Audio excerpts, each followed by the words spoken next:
Před mnoha lety v malebné vesničce žila malá holčička jménem Melisa. Melisa byla veselá a plná života. Každý den objevovala nové radosti a dobrodružství. Když večer ležela v postýlce, snila o kouzelném světě, kde se stává královnou a království je plné smíchu, písní a dětského štěstí.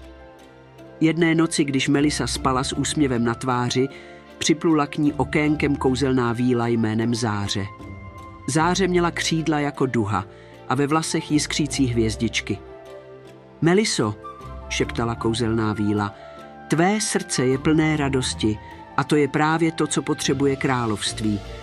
Tvé přání se splní, staneš se královnou plnou nadšení a dětského štěstí. Záře pohladila Melisu po vlasech a ta se probudila do nového rána. Nevěřila snad ani tomu, co vidí.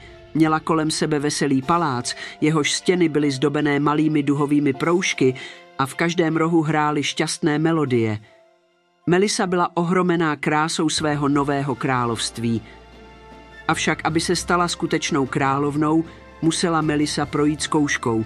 Záře jí řekla, aby tvé království bylo opravdu šťastné, musíš najít ztracený klíč ke dveřím radosti, který byl ukraden záhadným temným zlem. Tento klíč závisí na tvé odvaze, lásce a schopnosti přinášet radost všem kolem. Melisa se rozhodla, že se vydá na dobrodružnou cestu, aby našla ztracený klíč. S sebou vzala své nejlepší přátele, skákavého zajíčka Skokyho a moudrého hrošího kamaráda Huga. Společně prošli houštím plným květinových cest a tajemných lesů, přičemž potkávali kouzelné bytosti a získávali magické předměty. Na konci jejich cesty dorazili k tajemnému hradu, kde se nacházely dveře radosti. A právě zde se ukázala odvaha Melisy. Musela čelit zkoušce temného zla, které chtělo zabránit královně přinášet radost a štěstí.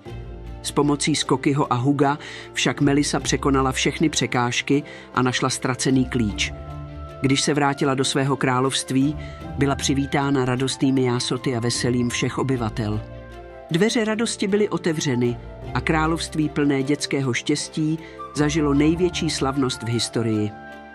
Melisa, nyní oficiálně korunovaná královna dětské radosti, pokračovala v přinášení štěstí, lásky a dobrodružství všem svým poddaným.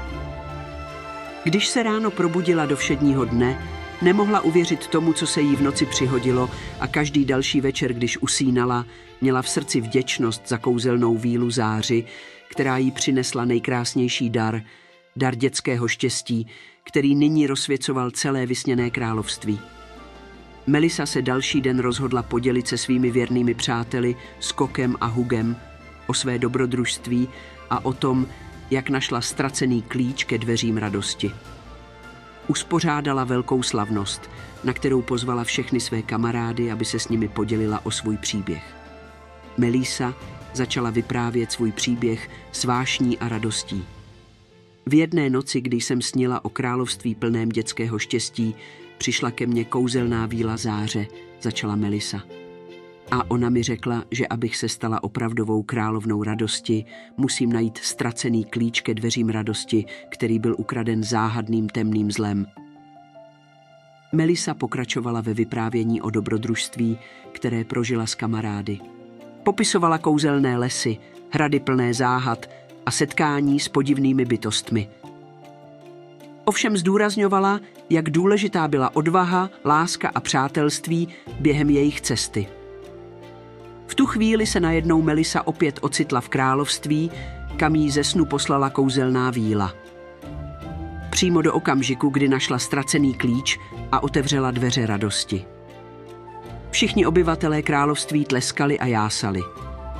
Slavnost byla plná smíchu, tance a radosti a královna Melisa byla šťastná, že mohla přinést tolik radosti svým přátelům a poddaným.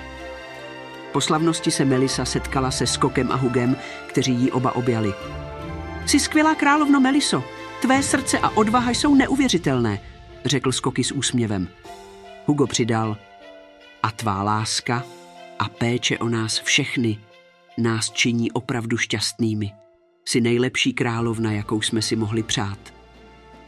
Melisa se usmála a odpověděla. Jsem vděčná, že mám tak skvělé přátele. A teď, až slunce zapadne, chci společně slavit s tímto šťastným královstvím každý den až do konce našich dní. A tak královna Melisa se svými věrnými přáteli pokračovala ve vládě nad královstvím dětského štěstí, kde každý den byl plný dobrodružství, smíchu a lásky. A pokud někdo z obyvatel království měl smutný den, vždycky stačilo přijít ke královně Melise a ta s láskou a úsměvem vrátila radost do jejich srdcí.